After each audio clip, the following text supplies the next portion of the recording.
Señor en las Misiones, en una editorial cristiana llamada Editorial Jucún.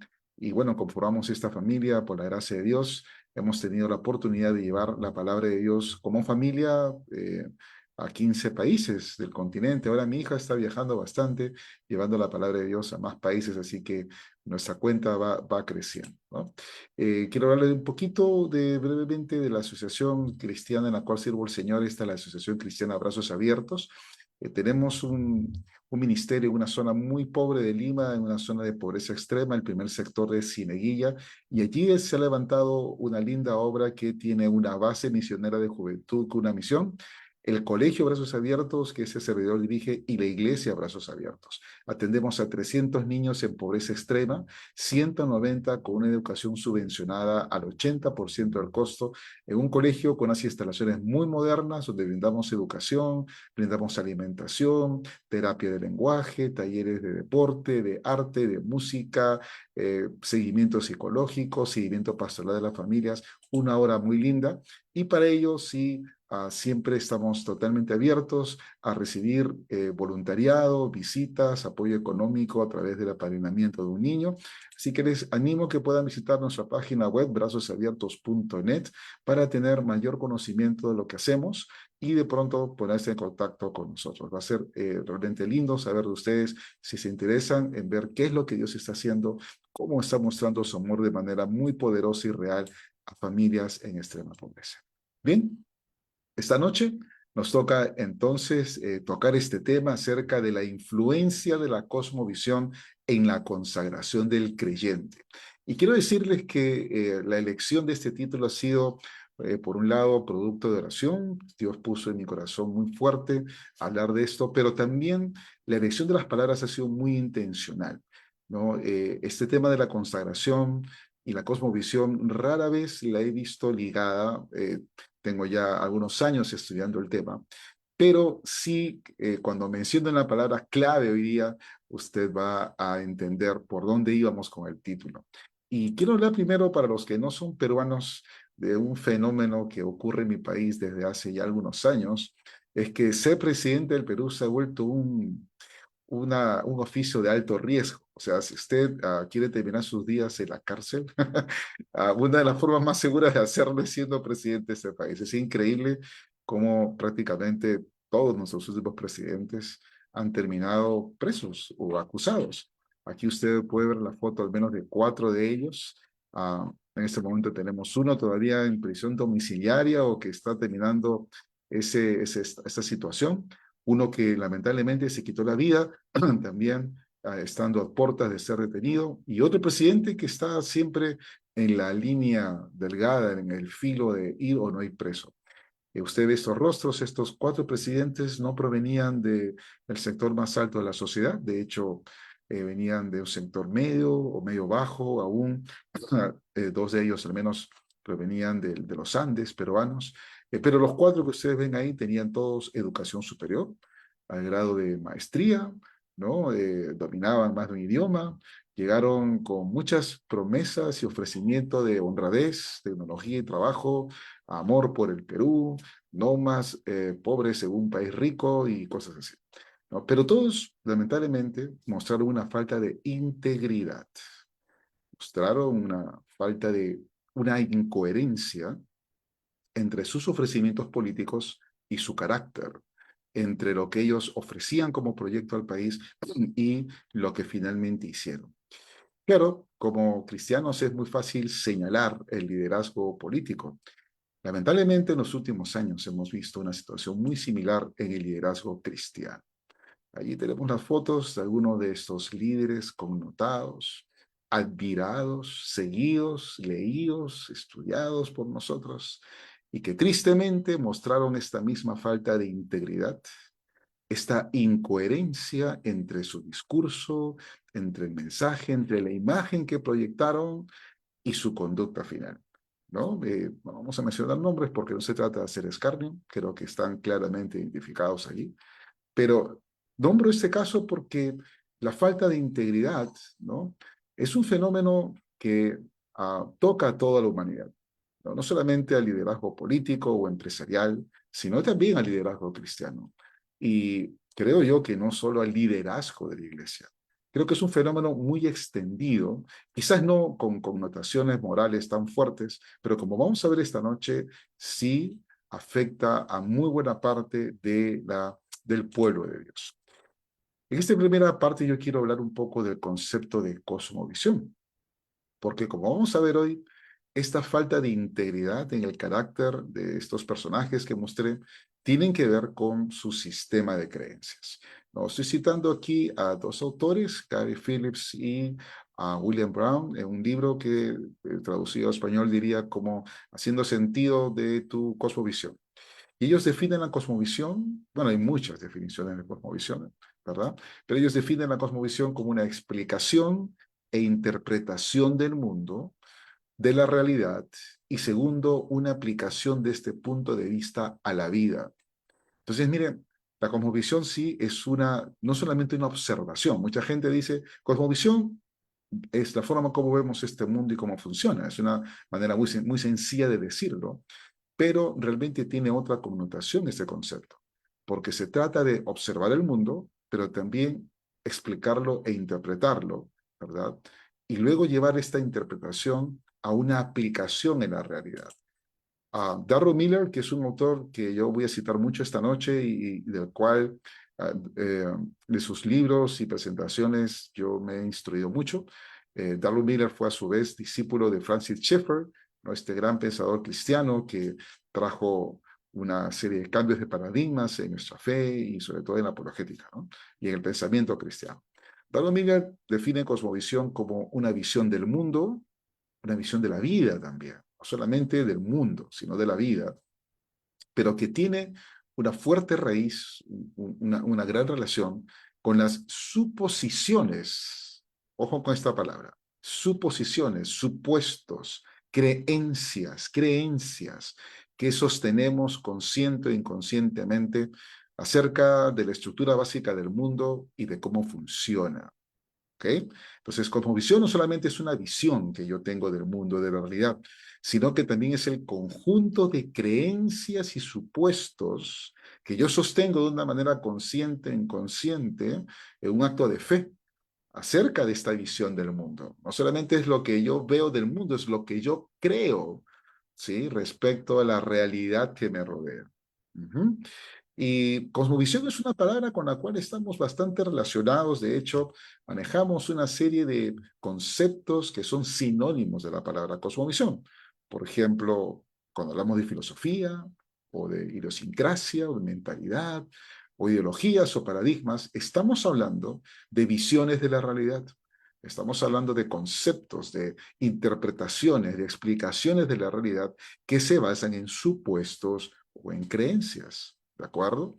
Um, Esto es, digamos, un concepto un poco más amplio de cosmovisión que siempre quiero hacer, porque quedarnos solamente en la forma como vemos la vida, sí, nos ayuda a entender lo básico del concepto, pero es importante entender que esta cosmovisión, esta visión de la realidad, está muy ligada, fuertemente ligada, fundamentada, es la palabra, perdón, fundamentada en las creencias que tenemos. Una definición sencilla de la forma en que vemos la vida, palabras afines, idiosincrasia, mentalidad, ideología, paradigma, pero aquí el concepto clave es que esta visión está fundamentada en nuestras creencias, en nuestros supuestos. Uh, Quiero hacer una pregunta así como un poquito exploratoria, a ver si es una pequeña dinámica que me gusta hacer, aprovechando además que tenemos un auditorio plurinacional, ¿no? Muchos países estamos aquí. A ver, ¿cuántos de ustedes han escuchado, sí, que el himno nacional de su país, sé que hay hermanos de Colombia, de México, de Bolivia, varios países, ¿cuántos han escuchado que el himno nacional de su país es por lo menos el segundo himno más hermoso del mundo, asumiendo que la Marsellesa es el número uno? ¿Ok? Si es así, ponga un dedito, así, un dedito pulgar, no sé si se puede en esta aplicación, o diga sí en el chat. Sí, yo escuché que el himno de Colombia, el himno de Perú, el himno de Bolivia, el himno de México, no puedo ver, a ver, vamos a ver las respuestas. A ver, vamos a ver, sí, parece que sí, claro, sí, yes, sí, claro, tú, sí, ¿verdad? Todos hemos escuchado eso, ¿no? El himno nacional de mi país Es el segundo himno más hermoso del mundo después de la Marsellesa. ¿Ok? Una pregunta. ¿Usted ha visto la copa, la medalla, el diploma, la resolución de la ONU? No, ¿verdad? No existe esta categoría. Pero nos la contaron a todos, aquí en Perú también. Ahora estamos celebrando el Día de la Independencia en el Perú y creemos eso, ¿no? Es un supuesto, una creencia, que a su vez ha moldeado nuestra forma de ver la realidad, ¿no? Ha ayudado a elevar nuestro patriotismo, nuestro nacionalismo. Entonces, cuando mi hermano Abraham, ¿verdad? Desde México ve a sus hermanos del otro lado de la frontera en Guatemala y dice, bueno, el himno nacional de México está un poquito, ¿no? Más arriba que el de Guatemala, somos quizás un poquito mejor, o mis hermanos de Chile nos ven a los peruanos acá, que somos allí, hacemos frontera, y es como que esa creencia nos ha llevado a pensar que quizás nuestro país, nuestra nación está como un escalón más alto que el resto de países del continente.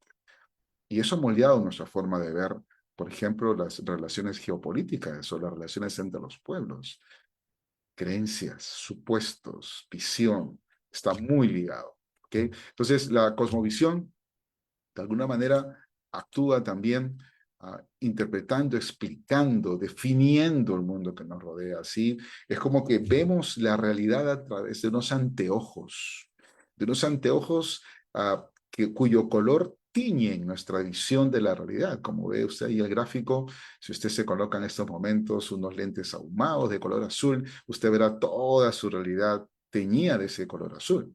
Sí, usted pensará que la pared blanca que tiene usted al frente, de repente no es blanca, sino azul. Y no, lo que cambió no fue la realidad, fue su visión.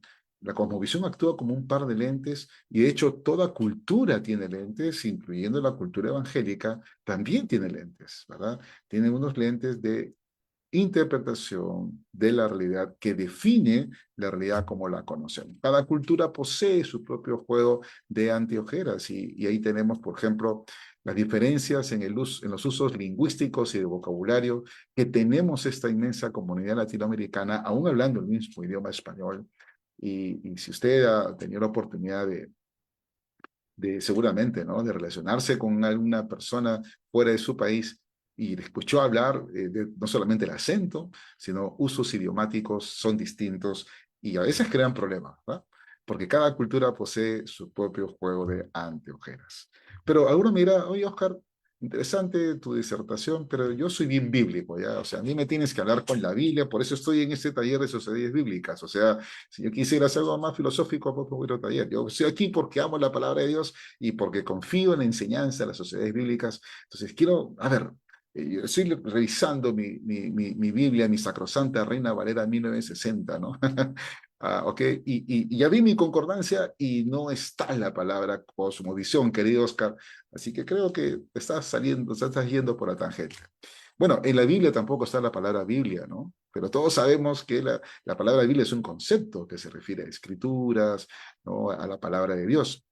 De la misma forma, en el texto de Romanos 12:2 encontramos una palabra clave, que es, digamos, cómo la Biblia define lo que estamos hablando hoy de cosmovisión. Romanos 12:2 dice, no os conforméis a este mundo o siglo, mas transformaos por la renovación de vuestra mente o entendimiento, clave, para que comprobéis cuál sea la buena voluntad de Dios, agradable y perfecta.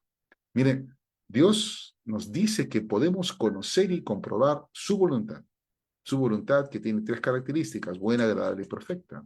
Nos dice que nosotros, como hijos de Dios, podemos comprobar, pero nos anima, nos desafía a transformar nuestro entendimiento, la forma como vemos la realidad, la forma como interpretamos la realidad. Y nos está diciendo algo este texto, que tenemos un entendimiento, sí, pero que necesita ser transformado. ¿De acuerdo? Entonces piensa en esto. Todos tenemos una cosmovisión, todos tenemos una observación e interpretación de la realidad, todos tenemos una observación, una explicación del mundo que nos rodea, que está fundamentado en creencias, y Dios nos dice que esta cosmovisión, este entendimiento necesita ser transformado para conocer plenamente la voluntad de Dios. ¿No será que muchos de los problemas que tenemos para movernos en la voluntad de Dios es por la falta de renovación de nuestra cosmovisión o entendimiento? Ahora bien, puesto que cada ser humano tiene su propia observación, interpretación y explicación de la realidad basada en sus propias creencias, podríamos decir que hay tantas cosmovisiones como personas. Para fines de estudio eso sería imposible de llevar a cabo. Por eso, normalmente los académicos dividen las cosmovisiones en tres grandes grupos. Hoy día vamos a hablar mucho de dos de ellos, ¿no? Que son el teísmo bíblico, el humanismo secular y el animismo. Cada uno plantea respuestas, observaciones distintas a cuatro preguntas fundamentales que todo ser humano se hace, que es preguntas de origen: ¿quién soy? ¿De dónde vengo? Preguntas de propósito: ¿cuál es mi destino? ¿Hacia dónde me dirijo? Preguntas de valor: ¿qué es lo bueno? ¿Qué es lo malo? ¿Cómo diferencio uno y otro? Y preguntas de trascendencia: ¿qué hay más allá de lo material? ¿Qué hay más allá de la muerte? ¿Okay? Cada cosmovisión responde de manera diferente a estas preguntas y, por supuesto, tiene distintas explicaciones de la realidad porque tiene distintas creencias. El teísmo bíblico, por ejemplo, nos habla de un universo que tiene dos naturalezas indivisibles: una naturaleza invisible y otra visible, una espiritual y otra material. Mientras que el humanismo secular niega todo tipo de existencia más allá de lo material, ¿no? El humanismo secular nos habla de una esencia del universo solamente material. El animismo, por su parte, nos habla de la predominancia espiritualista, ¿no? De la predominancia espiritual del universo, al punto que ciertos movimientos del animismo llaman al mundo material ilusión o maya. O sea, no es real. Lo que usted ve no es real. Todo es como un sueño. Y un día usted va a despertar de ese sueño y se va a dar cuenta que solo era un espíritu encerrado en un cuerpo. Estas cosmovisiones, entonces, responden de distintas maneras a preguntas fundamentales para el ser humano y, de hecho, tienen observaciones y respuestas distintas. Por ejemplo, comparemos la definición del ser humano del materialismo y del humanismo secular y del teísmo bíblico. El humanismo secular se refiere al ser humano como un consumidor, como un animal racional, como el estamento máximo de la evolución. ¿De acuerdo? Uh, Define su vida como un ciclo: nace, crece, se reproduce y muere. Y punto. Solo consume recursos. Tiene una boca y un estómago para satisfacer. En cambio, el teísmo bíblico nos habla de que el ser humano es imagen y semejanza de Dios. Albert Green, un autor tremendo en educación cristiana, del libro Reclamando la esencia de la educación cristiana, Albert Green decía que esta frase, imagen y semejanza de Dios, significa que el ser humano está hecho para representar a Dios, imagen, debiendo ser similar a Él, semejanza. ¿Sí? Entonces, cada ser humano representa a Dios. La pregunta es si le representa asemejándose a Él. ¿Sí? ¿A quién se parece el ser humano cuando lo representa a Dios? Entonces, dos definiciones totalmente distintas del ser humano. ¿Cuál aprendió usted en la escuela? ¿No? Seguramente la de que esa que somos animales racionales. Y en la iglesia usted aprendió que somos imagen y semejanza de Dios. ¿Amén? Vamos a seguir rápido porque el tiempo, el tiempo es corto, ¿no? El trabajo, por ejemplo. Esta es una definición muy interesante, ¿no? El humanismo secular nos enseña este concepto del trabajo como un intercambio entre mi tiempo, mi expertise, mi formación, ¿no? Lo que yo puedo aportar a una operación. Yo como trabajador ofrezco esto, ¿no? Y el empleador, ¿no? La patronal, el empresario o la organización me retribuye con dinero. Entonces es un intercambio entre trabajo, entre esfuerzo y dinero, ¿sí? Entonces, acá tenemos una, una posible consecuencia, ¿no? O sea, yo como trabajador puedo asumir esto: si usted me paga más, yo voy a trabajar más. Si usted me paga mejor, yo voy a trabajar mejor. Si usted me paga menos, yo voy a trabajar menos. Y si usted me paga mal, yo voy a trabajar mal, porque es un intercambio. Entonces, como intercambio, usted, empleador, está siempre buscando minorar sus costos y asimilar la mano de obra más barata posible. Y yo como trabajador voy a estar buscando la mejor oferta económica, ¿sí? Y muchos de nosotros nos movemos en ese paradigma. Es más, constituye parte de la narrativa de nuestra educación a nuestros hijos. Muchos padres y madres latinoamericanos cuentan esta narrativa a sus hijos, ¿no? Hijito, hijita, estudia, ¿sí? Para que cuando seas grande, ¿no? Tengas una buena carrera, tengas una buena carrera, tengas un buen trabajo, tengas un buen ingreso y tengas una buena vida. Entonces, trabajo igual ingresos, ¿de acuerdo? Entonces, cuando nuestros hijos son llamados a las misiones, a dejarlo todo por ir a las misiones. Los papás no les gusta mucho esa idea, ¿no? Yo recuerdo una vez, hablaba con un pastor, un lindo hombre de Dios, yo le quería mucho, le quiero mucho, no le dejaba de querer. Y él tenía un hijo médico, o sea, ya graduado de médico, y estábamos hablando recientemente, era recién graduado de médico, y hablábamos acerca de las posibilidades para este muchacho, ¿no? Y le hablé del Hospital Dios Pisuyana, es un hospital misionero que tenemos aquí en Perú, una maravilla de hospital. Es el hospital privado más moderno del Perú, fuera de la capital, y que atiende al segmento más pobre del Perú, el trapecio andino, en el sur de mi país. Yo le decía al pastor, oye, pastor, ¿por qué no mandas a tu hijo a servir allá a Dios Pisuyana, ¿no? Como voluntario y ofrendarle a Dios su trabajo como médico? Y nunca voy a olvidar la respuesta del pastor. Ojar, tú estás loco.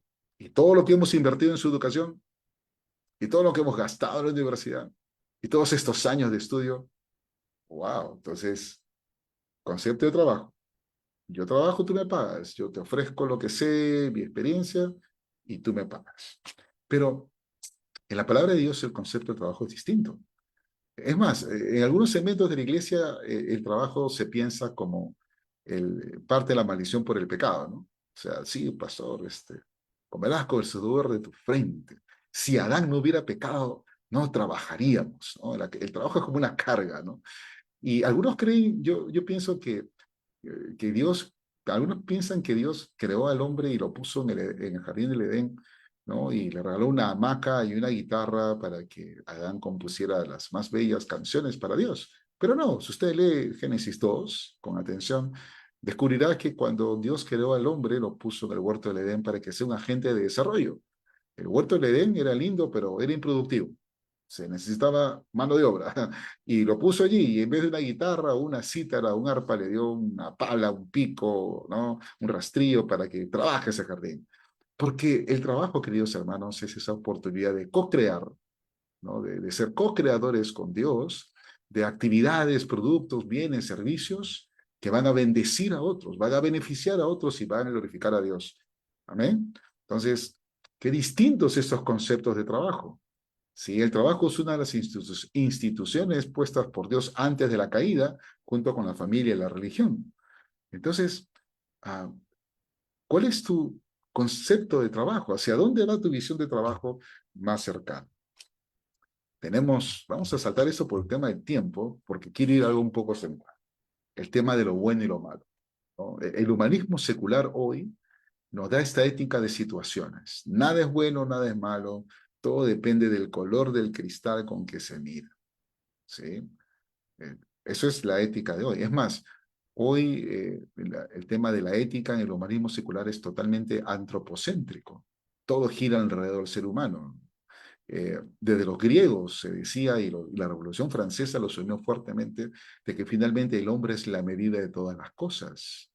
Y es el ser humano y la sociedad humana la que determina lo que es bueno y malo. Y hoy en día, por ejemplo, en las escuelas de distintos países se tiene este tema de las normas de convivencia, donde el primer día de clase se reúnen en asamblea los niños desde inicial, 5 años, hasta secundaria, para que definan ellos sus normas de convivencia. Ese es un tipo de entrenamiento, ¿verdad? Que puede tener sus bemoles, porque se le va entrenando al niño en su mente que él puede definir qué es bueno y qué es malo.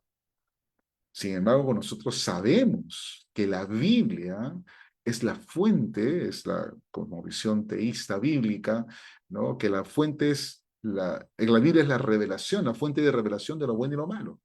¿No? Y aquí yo pongo delante de ti lo bueno, lo malo, la vida y la muerte, para que escojas. ¿Qué es bueno?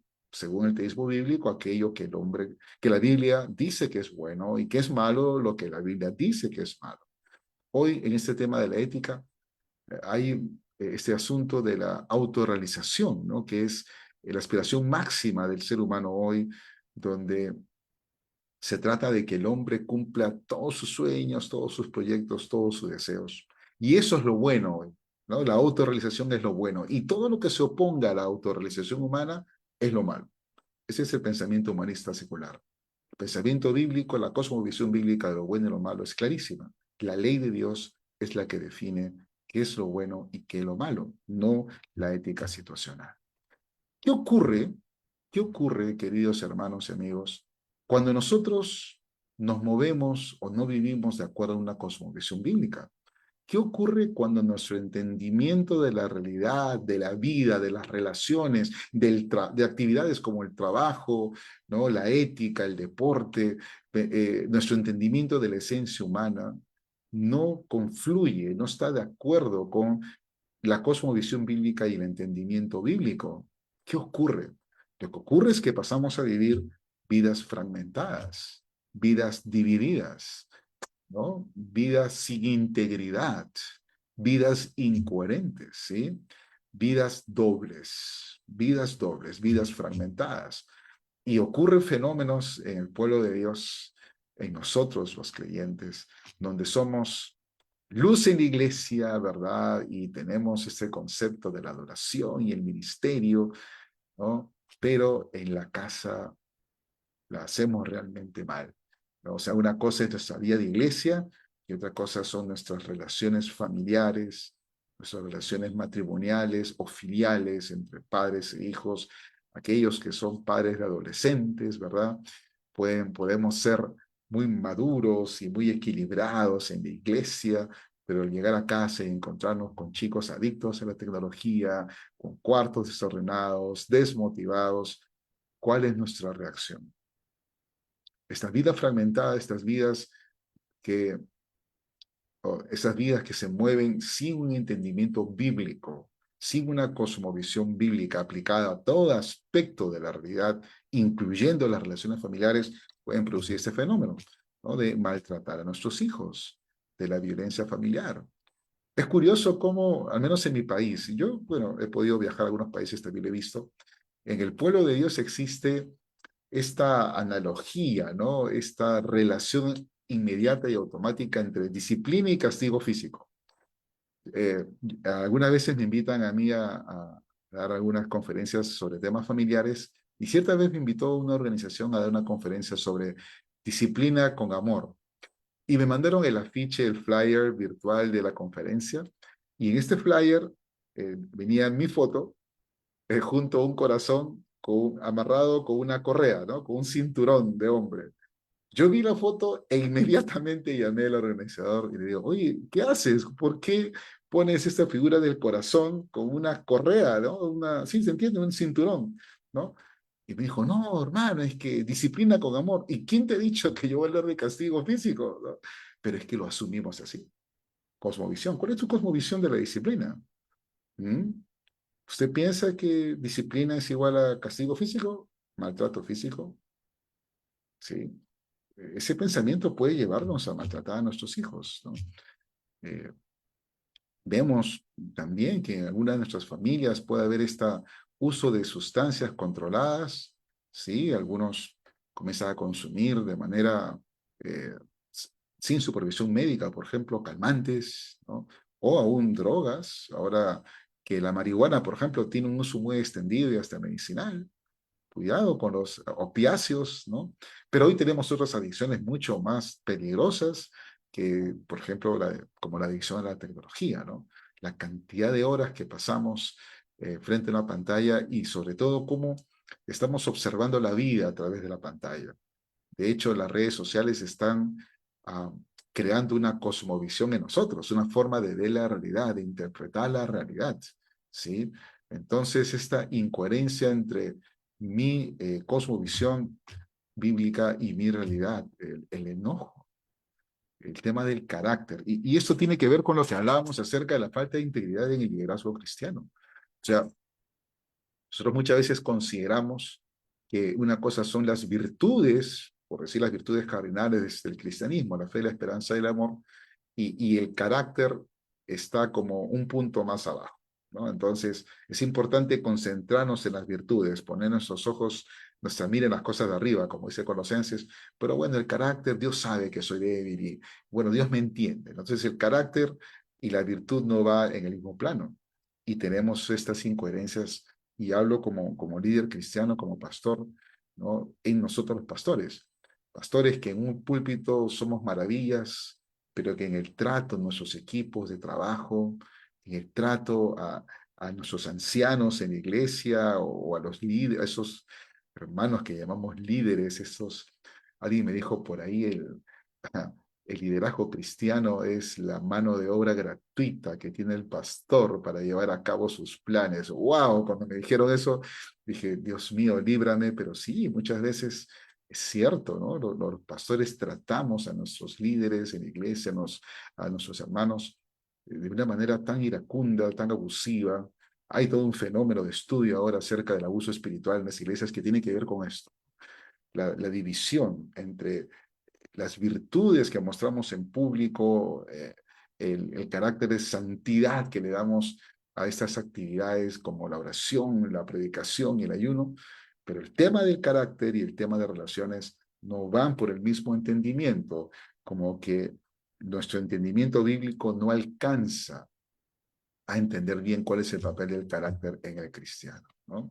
Y bueno, tipos de conductas vergonzosas, actos que muchas veces son practicados en privado y que traen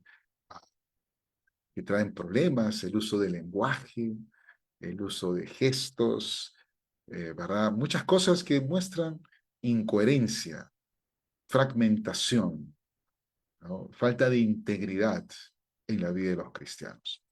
Ah, y esto pues nos lleva a un punto que llamamos el dualismo. El dualismo es todo lo opuesto a la integridad. El dualismo es este tipo de doble vida que llevamos muchas veces por esta falta de entendimiento bíblico, de cosmovisión bíblica de la vida humana. Esta división que hacemos, ¿no? Entre lo que Dios demanda de nosotros en ciertos aspectos de la vida y en otros no tenemos claro qué demanda Él. El tema del trabajo y los negocios creo que es un tema crítico en el entendimiento y el comportamiento de los cristianos. Yo recuerdo una vez, estaba tratando de cerrar un trato por un local para una iglesia, un hermano que alquilaba el local y que era miembro de esta iglesia. Entonces yo fui a hablar con el hermano, ¿no? Nosotros como iglesia necesitamos que nos mantenga el costo un año más, la iglesia estaba creciendo y necesitábamos esto. Yo fui a hablar con el hermano. Los ancianos me enviaron a mí, vaya usted pastor, usted lo va a convencer. Entonces yo fui. Digo, hermano, fíjate, usted es una bendición, gracias, yo entiendo que usted tiene su sostenimiento también, ¿no? Pero la verdad, como iglesia, le quiero rogar que usted pueda considerar el mantenernos el precio del alquiler un año más. Y recuerdo su respuesta. Mire, hermano pastor, me dijo, una cosa es la Biblia y otra cosa son los negocios, ¿de acuerdo? La Biblia para la iglesia, acá estamos haciendo negocios. Yo me quedé así en shock, ¿no? Este era un hombre que tenía años en la iglesia. Era un buen hombre, era un hombre correcto. Pero mire su entendimiento. Una cosa es la Biblia y otra cosa son los negocios. Otra vez, cierto día, tomé un servicio de transporte público aquí en la capital, ¿no? Los que viven en Perú saben el tema del taxi colectivo, ¿no? Es como para decirlo, a ver, para todo el resto de la comunidad latinoamericana, es como un taxi pool, ¿no? O sea, varios pasajeros toman un auto y que va a un destino similar.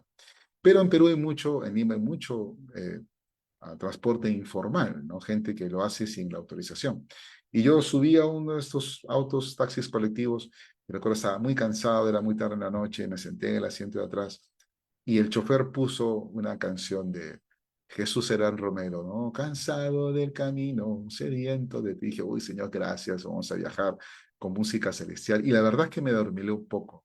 Cuando en eso, hermano, siento que el carro se mueve así, ¿no? De una manera frenética, y era que había venido la policía a detener, a multar a los transportistas informales. El chofer del vehículo, hermano, casi, o sea, atropelló a un policía, o sea, le metió el carro, habló unas palabras horribles, ¿no? Unas groserías terribles y salimos huyendo de ahí como delincuentes. Y dije, wow, ¿qué pasó con el discípulo de Jesús era Romero? ¿No? Nuevamente, el dualismo. Este tipo de cosmovisión que me dice que Dios, una cosa es la Biblia, otro el negocio, una cosa es la Biblia, otra cosa es mi trabajo, una cosa es la Biblia, otra cosa son mis relaciones, una cosa es la Biblia, otra cosa es mi forma de liderar. Son como dos estamentos distintos. Y eso trae un estancamiento en la vida del cristiano. El creyente no llega a madurar. El creyente se estanca en su vida espiritual, ¿verdad? Porque asume que la Biblia es para vivirla como en una campana, ¿no? O sea, es para vivirla en una cierta esfera. No tiene por qué afectar el resto de su vida. Es para la esfera de lo sagrado, de lo espiritual. ¿Qué trae eso? Un estancamiento espiritual. Cristianos que son como niñitos, ¿no? Subidos en su carrusel, dando vueltas sin realmente avanzar. ¿Mm? Y esto lo vamos a ver en esta gráfica que me gustaría que usted preste atención, porque el dualismo, esta cosmovisión dualista, nos lleva a entender la vida del creyente en dos esferas. La esfera de lo espiritual, de lo sagrado, de aquello que es útil para la salvación, y la esfera de lo material, de lo secular, sin trascendencia eterna. Y eso trae una valoración en la vida del cristiano. Y he puesto cuatro categorías, ¿no? Por ejemplo, la categoría de ministerio, ¿no? El ministerio pastoral es considerado sagrado, el trabajo o profesión secular. ¿Sí? ¿Se da cuenta? No, cuando dos hermanos que tienen, digamos, dos hermanos que tienen el ministerio de la música en la iglesia, dos guitarristas se conocen, ¿qué tal, hermano? ¿Tú qué te dedicas? Yo toco la guitarra en la iglesia, yo también. ¿Y cuál es tu trabajo secular? ¿No? ¿Cómo intercambias trabajo por dinero? Como dijimos hace un rato en el concepto de trabajo. ¿Sí? Entonces, lo ministerial, el ministerio pastoral es sagrado, la carpintería, el consultorio, la oficina, el taxi es secular, ¿sí? Menor valor. Los estudios teológicos versus los estudios profesionales. Valoramos más la preparación teológica y bíblica, lo consideramos sagrado, pero lo profesional, la preparación profesional, la consideramos secular, sin trascendencia eterna. Eso no suma a tu vida espiritual, no suma a tu crecimiento hacia la estatura de Cristo. Consideramos sagrado y útil para la salvación el tiempo en la iglesia, sirviendo al Señor, pero consideramos secular y sin trascendencia eterna el tiempo en la casa, lavando platos, limpiando pisos, sacando el perro, criando hijos, ¿no?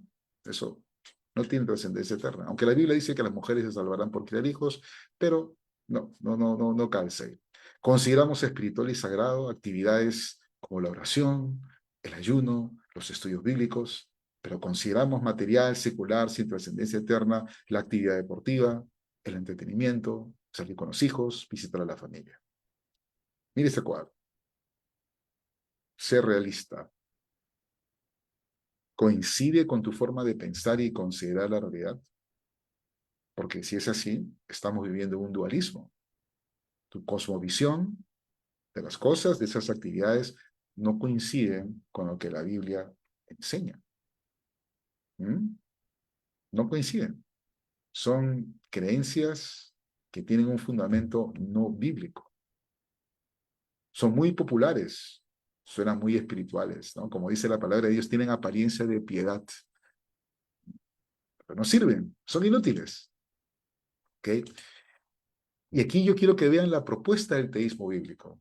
El teísmo bíblico nos habla de Dios, ¿no? El soberano, el creador de todo lo que vemos, pero que tiene una relación total con su creación. Está relacionado con su creación. ¿De acuerdo? no es parte de la creación. Este tipo de relación se llama inmanencia. Dios lo creó todo. Dios no es parte de la creación. El animismo enseña que los dioses son parte de la creación. Por eso los animistas, ¿no? Los espiritualistas, las religiones ancestrales, le rinden culto a la creación, porque los animistas creen de que Dios, los dioses, son parte de la creación. El teísmo bíblico dice no. Dios hizo la creación, la sostiene, ¿de acuerdo? Está relacionado totalmente con ella, pero no es parte de la creación, está fuera ¿de acuerdo? La cosmovisión bíblica nos habla de un Dios trascendente que está fuera de la creación, pero que está presente en espíritu en todo ámbito de la existencia humana, está presente en la historia humana.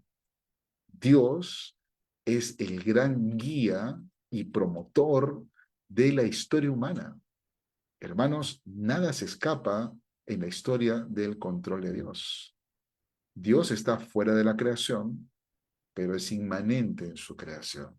Está presente el Espíritu y su acción y su obra es evidente tanto en la existencia humana como en la historia humana.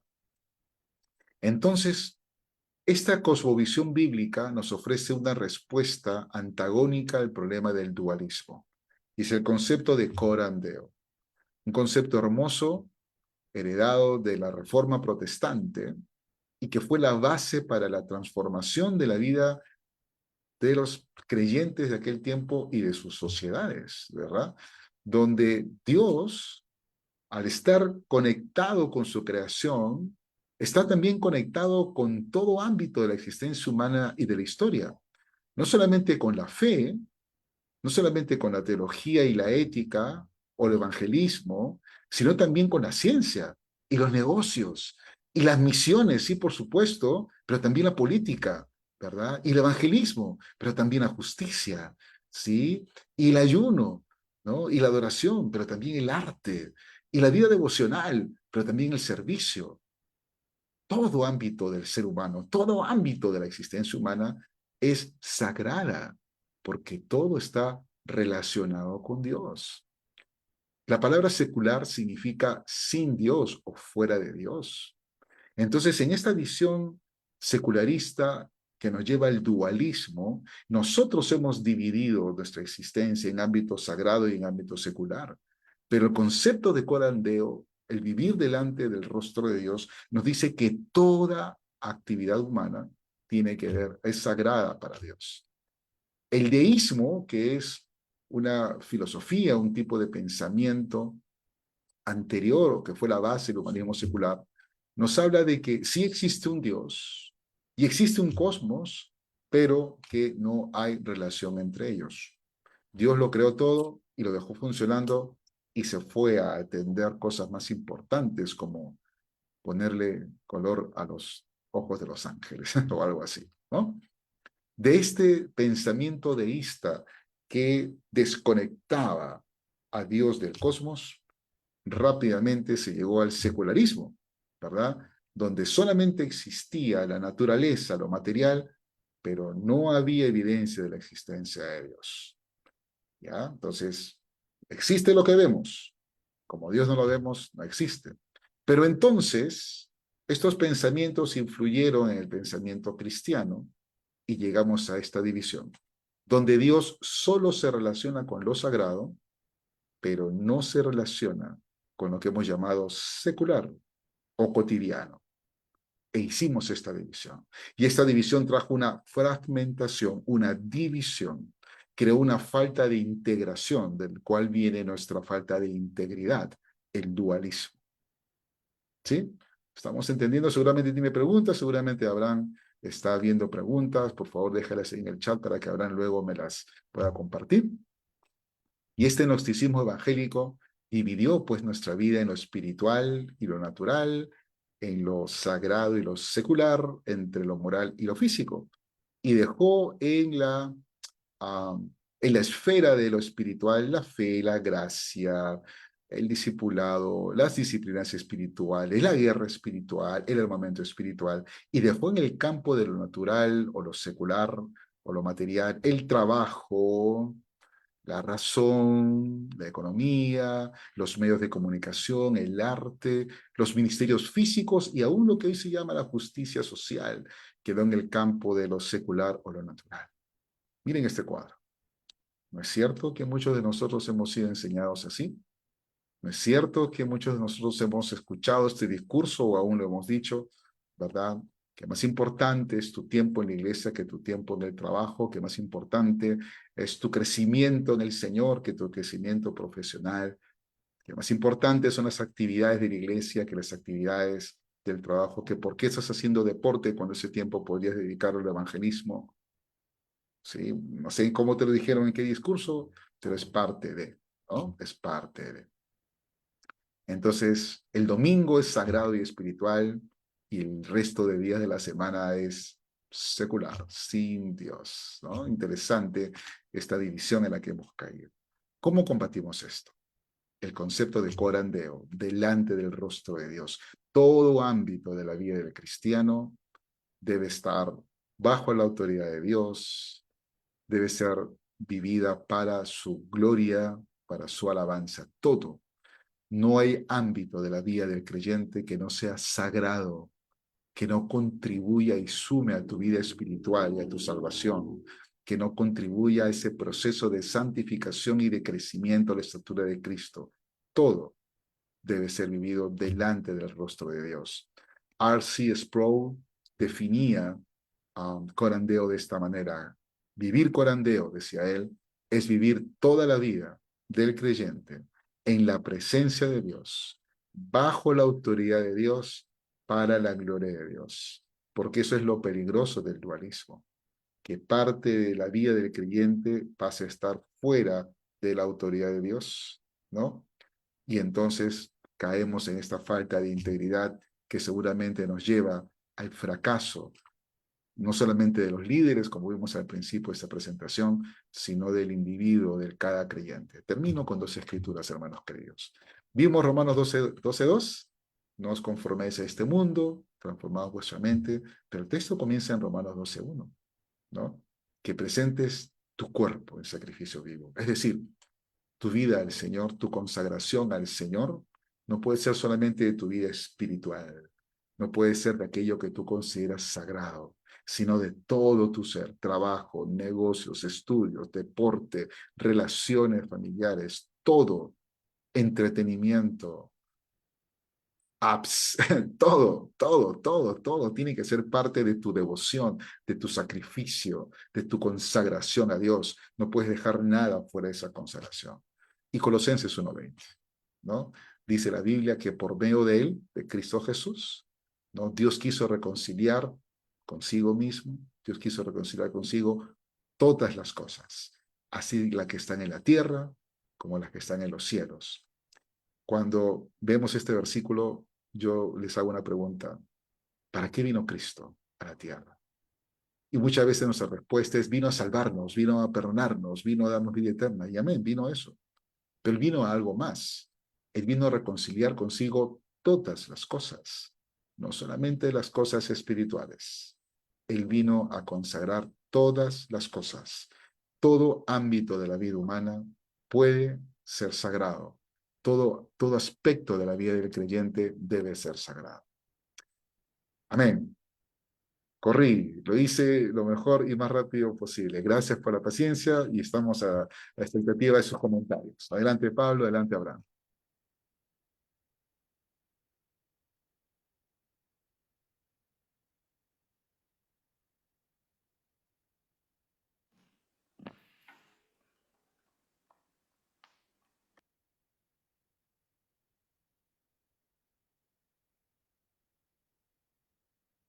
¿Tenemos alguna pregunta o comentario? Sí, muchas gracias. ¿Qué tal, profesor Oscar de Nueva Cuenta? En ¿Qué efecto, tal? ahí tenemos unas 3 o 4 preguntas que quisiéramos ir planteando rápidamente. Solamente recordar a nuestra audiencia, unificamos en 3 o 4 todas las que nos están mandando.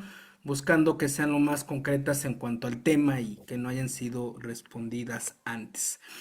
Usted inició hablándonos de la posición tan compleja que implica el liderazgo político y la poca capacidad de ser congruentes con su mensaje. Una realidad que se vive prácticamente en todo el continente, es una realidad del que del mismo contexto del Nuevo Testamento no se escapa, ¿no? Al respecto, Jesús tiene muchísimo que decir. Por un lado, llamando a una no desobediencia civil, ¿no? Al grado de cumplir, por ejemplo, con el pago de impuestos, ¿no? Por poner un ejemplo. Pero también en varias ocasiones hablando muy fuerte, muy frontal, en contra de los excesos del imperialismo y las repercusiones contra el pueblo. Incluso hay casos, ¿no? Como los de Herodes, en los que no hay mucha claridad si lo que él hace cuando le llama zorra es reconocerlo como un político hábil o en contraparte, ¿no? Como un depredador desde el contexto judío. La pregunta sería, ¿cómo establecer un criterio bíblico, cristocéntrico, social, respecto a este tipo de situaciones desde la narrativa de Jesús? Amén. Mire, este tipo de preguntas sobre política creo que revela un poco la problemática que yo he compartido hoy del dualismo. O sea, la iglesia en general hacemos tan poca reflexión sobre política porque un gran sector no participa de ella porque lo considera fuera de lo sagrado. Lo hemos puesto en el ámbito de lo secular, de lo sin Dios. Entonces es como que hemos dicho, ya, la política es de los ateos, ¿no? Ya, que ellos entiendan de eso. Nosotros nos vamos hacia la Nueva Jerusalén, ya está nuestra mirada. Eh, y por eso creo que tenemos este tipo de dudas, ¿no? Este tipo de dudas respecto a la participación del cristiano en la política como ciudadano, hasta dónde le debe obediencia a un líder político, hasta dónde debe criticarlo, ¿no? Por ahí seguramente surge esta vocecita, no toques al ungido, cosas así, ¿no? Que revela nuestro dualismo, nuestra renuencia a meditar y sobre todo a buscar en la Biblia respuestas concretas a este punto. Los reformadores lo tuvieron clarísimo, ¿no? Por ejemplo, el sistema de división de poderes que tenemos nosotros no vino de Grecia, vino de la Reforma Protestante, vino de Calvino. Ellos lo tuvieron clarísimo porque buscaron un modelo de gobierno de acuerdo a la Biblia, lo encontraron en la Biblia, encontraron en el texto de Isaías que Dios era rey, legislador y juez. Y a partir de esta y otros fundamentos bíblicos construyeron un sistema político de control, ¿no? Porque se atrevieron a considerar la política como parte de la vida sagrada del creyente. Entonces, querido hermano Abraham, creo que por ahí va el tema, ¿no? O sea, volver esa mirada. La política tiene que ser parte de nuestra vida espiritual, no fuera para tener respuestas a ese tipo de dudas, hermano. Listo, gracias, profesor. Los filtros de la cosmovisión propia de cada autor del Nuevo Testamento, Hmm. las implicaciones que esto tiene en el desarrollo de la doctrina, del dogma, ¿no? En sus escritos, en sus congregaciones, y la forma en la que todo esto va tomando forma en un mensaje que busca explicar a Cristo desde diferentes contextos, de diferentes trincheras, y además cuando la cristología pues estaba apenas en su primera etapa, ¿no? Ujú. En el papel se dice muy fácil, ¿no? Tenían todo en común, resume Lucas, ¿no? Pero lo cierto es que todo el libro de Hechos y todo el Nuevo Testamento queda claro que no fue para nada fácil, ¿no? Y que en el camino hubo muchísimas diferencias propias de estas cosmovisiones. La pregunta sería, en términos generales, ¿cómo lograron al final de su era, del primer siglo, hallar un punto de equilibrio en torno al mensaje en construcción sobre Cristo, ¿no? A pesar de estas diferentes cosmovisiones? ¿Y qué enseñanza podría darnos esto en una iglesia tan multiregional y tan multicultural como la que hoy está aquí representada? Mire, yo creo que eso fue y sigue siendo una obra en construcción. Usted hablaba de estas cosmovisiones y pensaba en la cosmovisión de Pedro. Pedro era judío, pero además era un judío mal educado. O sea, digo mal educado en el sentido de que a él se le había educado con las tradiciones de los rabinos y no solamente con la Torá. Y ustedes recuerdan en el incidente de Cornelio, de su encuentro con Cornelio, cuando él recibe la visión del lienzo. Pedro, cuando habla con Cornelio, él le dice a Cornelio, ustedes saben que está prohibido que los judíos visiten la casa de un gentil. ¿Y eso no era una ley de Dios? O sea, no había una prohibición en la ley de Dios de interacción social entre judíos y gentiles. Lo que estaba prohibido era que los gentiles participen del culto judío sin haber sido previamente convertidos al judaísmo. Pero Pedro tenía una cosmovisión, un entendimiento de la realidad, y eso le impedía llevar el evangelio a los gentiles. El Espíritu Santo tuvo que intervenir poderosamente con Cornelio y con Pedro para propiciar ese encuentro y romper este paradigma, cambiar esta cosmovisión. Pero luego recuerden, Pedro vuelve a Jerusalén, y están los judíos escandalizados por lo que había sucedido, y los judíos les vuelven a decir, tú sabías que está prohibido que un judío visite a un gentil. O sea, miren el poder de la creencia. ¿Ya? Este pueblo nunca iba a llevar el evangelio a los gentiles, jamás lo iba a hacer por el poder de su cosmovisión. Entonces el Espíritu Santo mismo tuvo que intervenir. Claro, ellos no tenían, como bien dijo la hermano Abraham, toda la cristología, no tenían todo el consejo de la palabra aún, no tenían todo el texto revelado, y el Espíritu Santo tuvo que intervenir personalmente para cambiar esta cosmovisión. ¿Ok?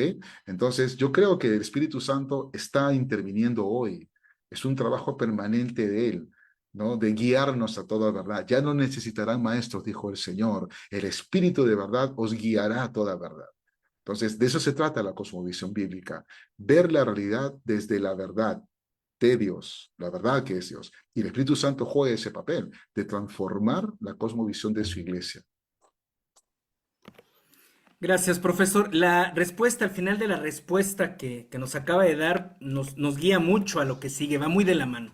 La renovación de nuestra mente, de nuestro entendimiento y las implicaciones que esto tiene en un contexto social, ¿no? Que como usted bien explicó, cada vez le da más culto a la utopía personal, al humanismo secular, a una antropología sumamente distorsionada que cada vez pues va relativizando más las verdades de fe que emanan del texto bíblico.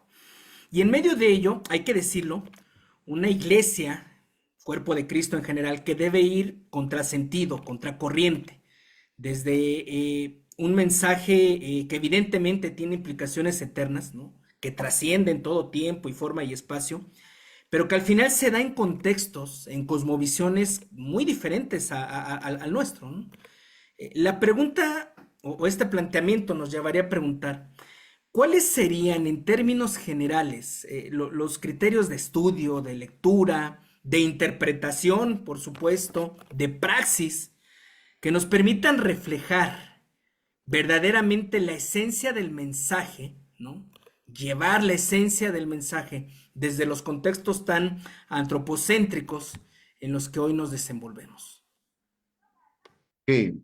Mire, a mí me gusta ver el tema de la praxis desde dos perspectivas. Primero, para poder vivir una cosmovisión bíblica y tener una cosmovisión bíblica, tenemos que ser llenos de la Biblia. No hay otra manera. O sea, como siguiendo el consejo paulino en Colosenses, que sobreabunde en vosotros la palabra de la gracia, ¿no? Y gracias a sociedades bíblicas que hace ese trabajo incansable de difundir la palabra de Dios, de sembrar la palabra de Dios, porque no hay forma de tener cosmovisión bíblica sin la Biblia. Y yo quiero advertir sobre este peligro. Dios me ha dado la oportunidad de enseñar este tema por más de 20 años y muchas veces me he topado que el tema de cosmovisión bíblica se está convirtiendo casi un tema de filosofía. Y la filosofía está bien, a mí me encanta, pero no se trata de eso. Cosmovisión bíblica se trata de ser llenos de la palabra para que nuestro entendimiento esté afectado por la palabra. Pero por otro lado, ¿cómo conectamos con esta palabra, con esta verdad, con la sociedad que usted acaba de describir, una sociedad laica, secular, opuesta a los valores bíblicos? Y ahí viene un tema de conexión. Yo he descubierto, y es algo muy personal, un principio, bueno, no lo he descubierto, fui enseñado en un principio que dice, toda verdad es verdad de Dios. Toda verdad es verdad de Dios. Cuando yo me muevo en esta cultura, en esta sociedad, yo debo empezar a reconocer elementos de verdad que se conectan con la verdad de Dios. Por ejemplo, los dichos, ¿no? Los refranes que tenemos tan popularizados. prácticas. En el mundo andino tenemos esta práctica tan hermosa del trabajo colectivo, ¿no? De yo siembro tu tierra, tú siembras la mía, ¿no? Esa solidaridad. Hay muchas prácticas en nuestras sociedades que coinciden con la verdad de Dios y que son oportunidades de conexión y de testificar de parte de nosotros. Creo que veo hermano Abraham, con alegría y con mucha expectativa, que generaciones nuevas de cristianos, ¿no? Nuestros hijos o nietos, en algunos casos, ¿no? Eh, Están relacionándose de una manera muy distinta con la cultura como lo hicimos nosotros en la primera generación. Yo soy de los que fui enseñado en mi iglesia que la batería era el tambor del diablo, la guitarra era el arpa del diablo, el teclado era el piano del diablo, ¿no? Todo era del diablo, hermano. O sea, la televisión era la caja del diablo, el cine era el asiento de los escarnecedores y cosas así, ¿no? Y ese fue el tiempo en el que yo crecí, ¿no? Ahora no. Ahora nuestros hijos ven streaming, nuestros hijos escuchan música laica, ¿no? Y se relacionan distinto con la cultura. Y esa relación es donde nosotros tenemos que empezar a hacer sal y luz. Toda verdad es verdad de Dios. Descubro elementos de la verdad en la cultura y la conecto con la verdad de la palabra de Dios y testifico. ¿De acuerdo? Entonces, para resumir, primero yo tengo que ser una persona llena de esa verdad. Estudiarla, meditarla, ¿no? Profundizar en ella, para reconocerla en el mundo que me rodea y hacer la conexión. Tengo que empezar a desarrollar un entendimiento de cada aspecto de mi relación. Recordemos algo, cuando el hombre peca contra Dios, rompe 4 relaciones, por lo menos. Su relación con Dios, su relación con el prójimo, su relación con el entorno y su relación consigo mismo. El discurso de la iglesia ha sido un discurso de reconciliación solo con Dios, más o menos con el prójimo por la familia, pero Jesús vino a reconciliar todas las cosas. Entonces tenemos que profundizar estas verdades para llevar una práctica integral de la verdad de Dios. ¿Amén? Entonces, dejar de lado este dualismo con la ayuda del Señor y la guía del Espíritu Santo y la fundamentación en la palabra de Dios.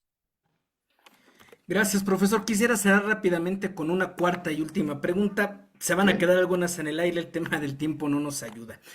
La necesidad de una pastoral desde los efectos de la cosmovisión moderna en las personas, y quiero ser más enfático, en especial en los creyentes. Cuando esta lucha en contrasentido desde nuestra fe lleva a la toma de decisiones complejas, a enfrentar situaciones de tentación de cualquier índole, o en las que pareciera que se pierden buenas oportunidades, ¿no? Entre comillas, por centrarnos en nuestras convicciones de fe, este tipo de decisiones que inciden fuertemente en la vida. ¿Cuáles serían los elementos esenciales? El ABC, desde un acompañamiento pastoral, desde una consejería pastoral, ¿no? Por supuesto, desde un enfoque bíblico, pero que a la vez sea empático, que sea humano, que sea objetivo, cuando hay que tomar decisiones de alta relevancia y pareciera que se pudieran considerar opciones contrarias a la fe. ¿Cómo pastorear a la gente en este tipo de situaciones? Bueno, mire, hermano Abraham, usted emplea una palabra clave en esta pregunta, que creo que es también un tema de paradigma nuevo en la consejería bíblica, en la pastoral, que es el tema del acompañamiento. Como parte de mi rol de educador, de director de colegio cristiano, de asesor espiritual, nos movemos mucho en el área de lo que hoy se llama en el Perú tutoría y convivencia, ¿no? Esto es un área que se ha implementado en las escuelas, sobre todo a partir de la pandemia, se ha hecho sumamente útil. Yo soy profesor invitado de un instituto pedagógico aquí en Perú para enseñar tutoría y convivencia. Y ese tema de tutoría escolar se fundamenta en el acompañamiento del maestro tutor a sus estudiantes. Y creo que ahí está la clave. Hoy en día ya no podemos tener la figura de la pastoral como el consultorio, ¿no? O sea, el consultorio del pastor. Yo saco mi cita como si fuera el seguro social, no tengo que esperar la cola. No, no, ya no. Ahora, el tema de la pastoral tiene que ver con un acompañamiento. Cómo yo me relaciono en la vida de este creyente Y claro, este acompañamiento tiene distintos espacios, ¿no? Tiene, por supuesto, la predicación del púlpito. El púlpito tiene esa autoridad, tiene esa responsabilidad de impartir la palabra de Dios, pero también necesitamos un acompañamiento más cercano a través de ministros, de un liderazgo preparado, fundamentado en la verdad, ¿no? Aprovechar disciplinas que hoy ya están creciendo y fortaleciéndose, como el counseling, el coaching, la psicología, ¿no? En mi caso, cuando yo trato problemas de consejería en oración, bueno, y en base a preparación también, voy discerniendo si esta persona requiere terapia, ¿no? Entonces, tengo a la mano algunos psicólogos cristianos, y hombres y mujeres, que son gente de testimonio, que yo sé que son fundamentados en la palabra y a quien puedo derivar casos, pero yo trabajo con ese psicólogo, ¿no? La idea es hacer un acompañamiento terapéutico, pero también pastoral de ciertas situaciones. Entonces, creo que la pastoral viene por ese tema de acompañamiento. ¿Cómo le aseguro un acompañamiento al creyente? No solamente a nivel de grupo, sino también lo más individual posible, con la presencia de líderes preparados que puedan tener ese acompañamiento. Hoy tenemos las herramientas también a la mano, ¿no? Los grupos de WhatsApp, los audios, publicaciones como esas. Esto se va a grabar, se va a compartir, esta clase, ¿no? Y tiene que ver nuevamente con este principio. Toda verdad es verdad de Dios. Yo he hablado con pastores que me dicen, no, el coaching no es de Dios, el counseling no es de Dios. Hermano, toda verdad es verdad de Dios, estúdialo, míralo, ¿no? Y vas a discernir cómo Dios se mueve, se ha revelado, porque la ciencia, hermano, o sea, el conocimiento es parte de su revelación. Dios se revela a través de la ciencia y el conocimiento. ¿Sí? Entonces tenemos que aprovechar todas esas herramientas. Pues muchas gracias, profesor Oscar Ugarte. Qué interesante esta nueva forma de interpretar este llamado a juzgar la tierra, ¿no? Como lo planteaban aquí en alguna de las preguntas que ya no alcanzamos a leer. Estas implicaciones de llevar la fe fuera de las cuatro paredes. Muchas gracias, profesor. Vamos a dejar ya el espacio para los anuncios finales y bueno, en nombre de la confraternidad, un abrazo y nuestras oraciones en favor de usted y su ministerio. Muchas gracias y muchas bendiciones. Gracias. Qué lindo tiempo. Realmente hemos tenido una conferencia y los comentarios. Fue una conferencia puntual que aterrizó en la realidad. Creo que eso es lo que nos hace reflexionar la ciencia bíblica y también el interactuar con la palabra de Dios. Bien, hermanos, quiero antes de que nos retiremos y escuchemos también a los ganadores de los recursos bíblicos, quiero hablar sobre dos de los diplomados que tenemos ya muy pronto. Entre ellos, permítanme compartir, ustedes están viendo en el fondo de nuestras pantallas, dos diplomados que se van a dar inicio el 9 de agosto. Pero imagínense, 4 meses de trabajo constante y de investigación. Uno de los temas, consejería familiar. Hoy hemos tocado mucho que ver con la consejería también, el acompañamiento. Entonces, hermanos, creo que podemos ir perfilándonos y preparando nuestro tiempo. Hay todavía posibilidades de inscribirnos al Diplomado Internacional Consejería Familiar. Y también tenemos un diplomado muy interesante en Nuevo Testamento. Todos los que probablemente nos consideramos seguidores de Pablo, vamos a disfrutar con la teología paulista cuando entremos al Nuevo Testamento, hermanos. Entonces les invito a cada uno de ustedes a que marquen el 9 de agosto el inicio de nuestros diplomados en Nuevo Testamento y en Consejería Familiar.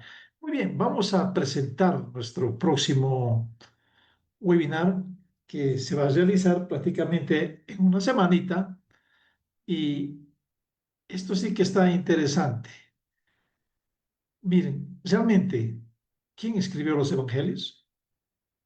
Ya la pregunta nos va a hacer reflexionar, pensar. Seguramente toda la semana vamos a estar un poco inquietos de quién realmente escribió el Nuevo Testamento. Vamos a tener con nosotros al magíster Lino Beltrán, quien va a compartir. Entonces, hermano, marca ya, viernes 25 de julio, de acuerdo a tu país, a partir de las 6 de la tarde, 7, 8, en el horario habitual que nosotros tenemos. Entonces, te invitamos a ser parte de este webinar. Realmente, ¿quién escribió los evangelios? Te esperamos el día viernes.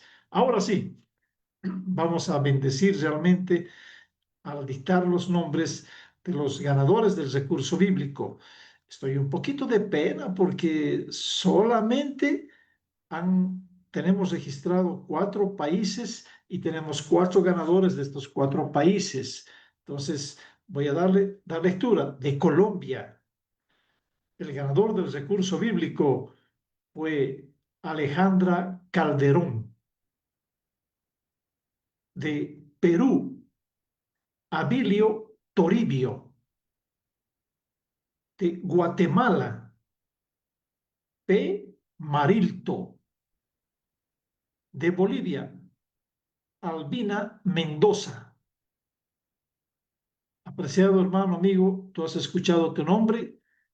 El primer día hábil, visita la casa de la Biblia y di, he sido bendecido con un recurso bíblico. A ver, ¿cuál es esa bendición? Y aprovecha de investigar algunos nuevos materiales, libros. Hoy hemos leído un texto bíblico en traducción al lenguaje actual. Averigua, anda a mirar cómo dice, cómo canta tu versículo favorito. Por ahí empezamos a trabajar con una nueva versión. Hermanos, que Dios los bendiga. Les agradecemos mucho por su tiempo y bueno, esa oportunidad de que vayan a abrir.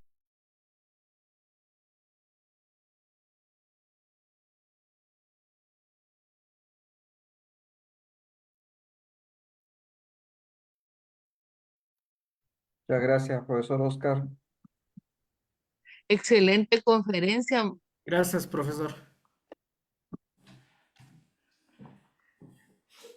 Adelante, hermanos, si quieren abrir cámaras y micrófono para saludar al profesor. Dios les bendiga. Excelente. Muchas gracias desde Guatemala. Saludos. Amén, gloria a Muchísimas Dios. gracias. Saludos desde Hermosillo, Sonora, México. Desde Amén, Colombia. gloria a Dios. Muchas gracias. Desde Muchas Bolivia, gracias, bendiciones. excelente Dios la les bendiga. enseñanza. Suma, suma, hiachachiku, Muchas gracias, turillay, bendiciones, Oscar, hermanos. gracias. Taita Un Dios abrazo, bendice hermanos de Sunki. Perú. Gracias, Bendiciones. bendiciones, excelente explicación desde Guatemala. Gracias. Ya saben, busquen el diploma del himno nacional. Bendiciones. Dios les bendiga, mis hermanos. Me mandan la foto de la copa. Si es que existe. Gracias, bendiciones. Muchas bendiciones a todos. Muchas bendiciones. Impresionante expositor. De verdad que Dios le bendiga por decirlo así de alguna manera. Nos pone al día en estos tiempos tan difíciles, tan controversiales.